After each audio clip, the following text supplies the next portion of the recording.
नमस्कार, मैं हूं Bhupendra Kumar Dahiya, lecturer mechanical engineering, government polytechnic college Chittorgarh.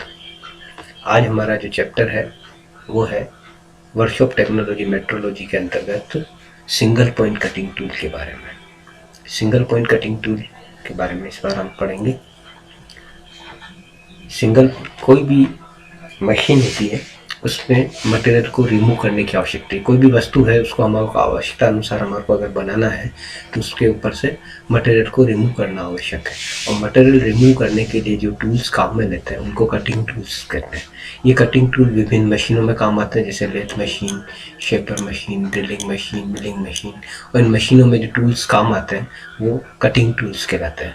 Lathe machine और शेपर मशीन के अंदर सिंगल पॉइंट कटिंग टूल काम में आते हैं। ड्रिलिंग और मिलिंग मशीन के अंदर मल्टी पॉइंट कटिंग टूल्स काम में आते हैं।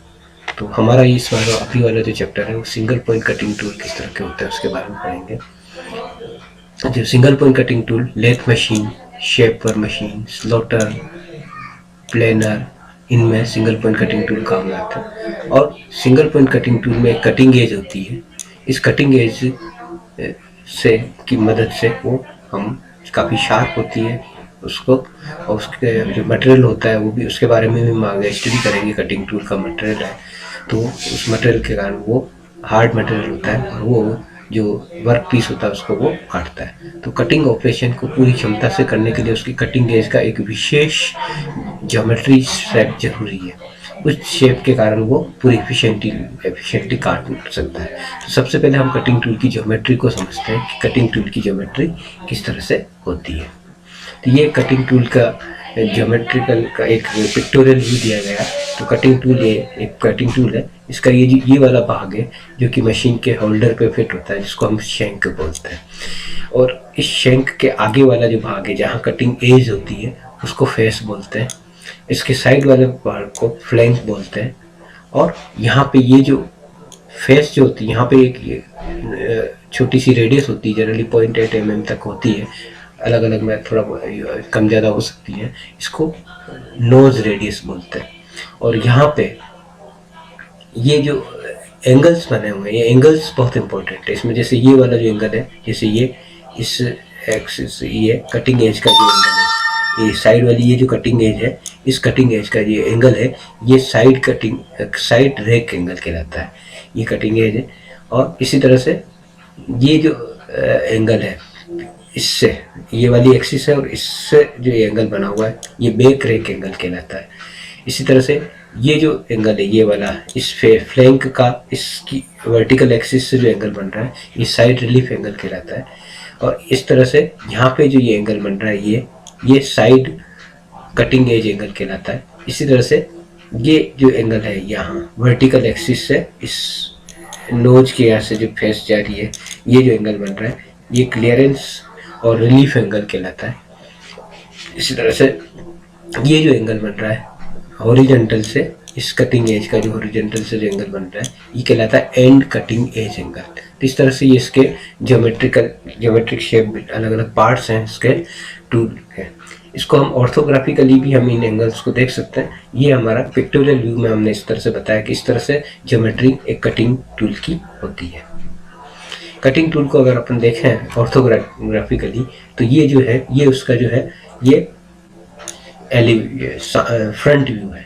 फ्रंट व्यू में आप देखेंगे तो ये तो आपका शैंक वाला पार्ट है और ये इसका कटिंग एज है।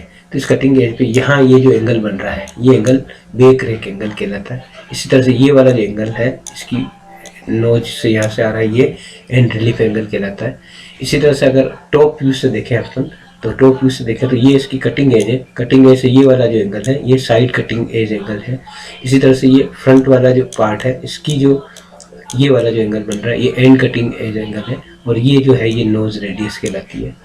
अगर साइड व्यू से देखें उसको, तो साइड व्यू से देखें तो ये नोज है इसकी, इस नोज से इसकी जो वर्टिकल से जो एंगल बनता है ये साइड रिलीफ एंगल कहलाता है। और इसी तरह से ये जो वर्टिकल ऊपर टॉप में जो ये एज है, इस एज का जो ये एंगल बन रहा है ये साइड रेक एंगल कहलाता है। तो इस तरह से अलग अलग इसके एंगल्स हैं, जिन एंगल्स को अल्फा, बी, अल्फा, एस इस तरह से रिप्रेजेंट किया हुआ, तो ये डिफरेंट इसके एंगल्स हैं, इनको इस तरह से रिप्रेजेंट किया जाता है। शॉर्ट में भी इनका नाम इसी तरह से लिखा जाता है, side cutting edge angle, and cutting edge angle, nose radius, इनको एनआर वगैरह, ये इसके किसी भी टूल के सिग्नेचर्स है। टूल को हम किसी तरह से उसको बता सकते हैं कि उसके कौन कौन से एंगल्स क्या क्या है, जो उसके सिग्नेचर्स है। अब आता है कि मेनली जो जब भी कटिंग करते हैं तो कोई भी मशीन टूल में काटते हैं तो उसमें एक तो उसका रेक एंगल का बहुत इंपॉर्टेंस है और क्लियरेंस एंगल का बहुत इंपॉर्टेंस है। तो जैसे ये एक प्लेन कटिंग का है, ये हमारा वर्क पीस है, इस वर्क पीस में ये डेप्थ ऑफ कट है, तो यहाँ पे ये टूल जब काटते हैं तो ये वाला जो एंगल है ये रेक एंगल है और ये है क्लियरेंस एंगल। तो जब हम यहाँ से काटते हैं तो यहाँ शेयरिंग के कारण ये मटेरियल रिमूव होना शुरू होता है, और ये इस कारण से यहाँ पे ये जो एंगल है ये एंगल की बहुत इंपॉर्टेंस है, क्योंकि अगर ये बिल्कुल वर्टिकल ले लेंगे तो ये जो चिप जो बन रही है इसको निकलने की जगह नहीं मिलेगी। इसी तरह से अगर ये एंगल प्रॉपर नहीं होगा तो ये यहाँ पे फ्रिक्शन ज़्यादा होगा और ये मूव नहीं हो पाएगा। तो इस तरह से इस चीज़ को इसका जो इन एंगल्स की रेक एंगल और क्लियरेंस एंगल की बहुत ज़्यादा इंपॉर्टेंस है। लेथ मशीन के केस में भी देखते हैं तो ये आपका टूल है, ये आपका वर्क पीस है जो इस डायरेक्शन में रोटेट हो रहा है, और यहाँ पे ये चिप बन रही है, तो ये आपका रेक एंगल है और ये आपका क्लियरेंस एंगल है। तो इनकी बहुत इंपॉर्टेंस है, जिससे कि वो जब कटने के बाद वापस जो वर्क पीस है वो इजीली मूव हो पाए, इस तरह से इसको बनाया जाता है। अब टाइप ऑफ कटिंग, जब टूल को किस तरह से ये वर्क पीस पे चलेगा उसके अकॉर्डिंग हम इसको दो तरह के टाइप ऑफ कटिंग होते हैं। एक होता है ऑर्थोगोनल कटिंग,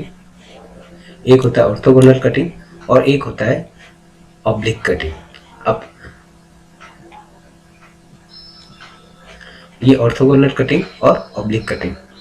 तो ऑर्थोगोनल कटिंग की जो ये है, इसमें बेसिकली जो कटिंग एज जो है, ये कटिंग एज जो ये वाली जो जा रही है टूल की, ये इसकी एक्सिस से जो जिस डायरेक्शन में ये टूल और वर्क पीस मूव हो रहा है इससे परपेंडिकुलर चलता है। तो इस कारण इस तरह की जो कटिंग होती है इसको ऑर्थोगोनल कटिंग बोलते हैं। ये जनरली लेथ मशीन में या स्ट्रेट मिलिंग में इस तरह की कटिंग यूज लेते हैं।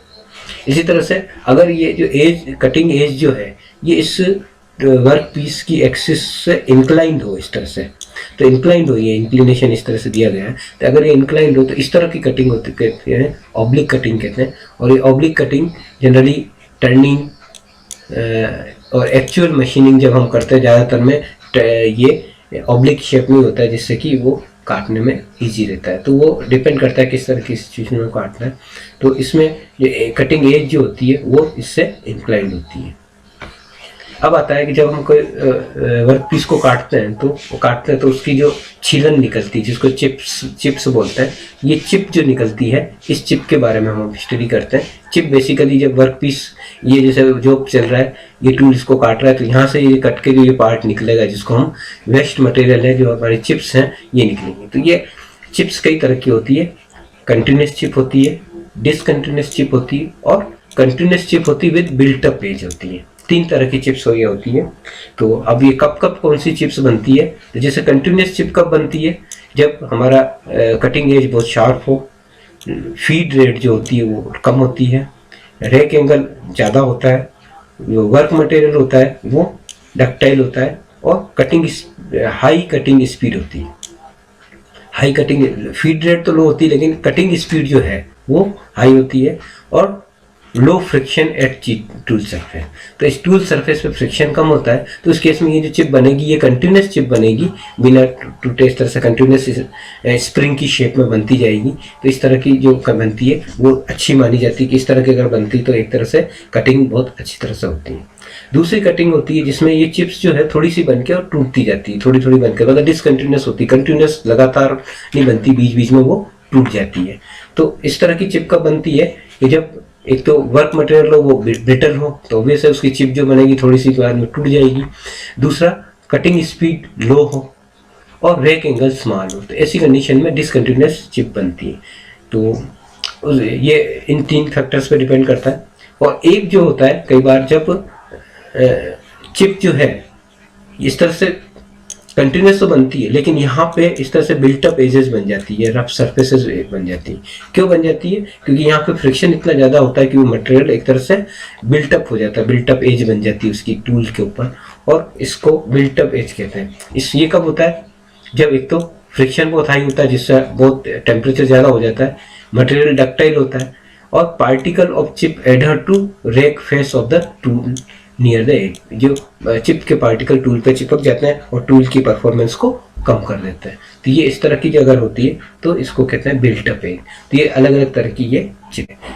इसके लिए हमने रेफरेंस IIT के लेक्चर से लिया हुआ है, ये आपको दिया है।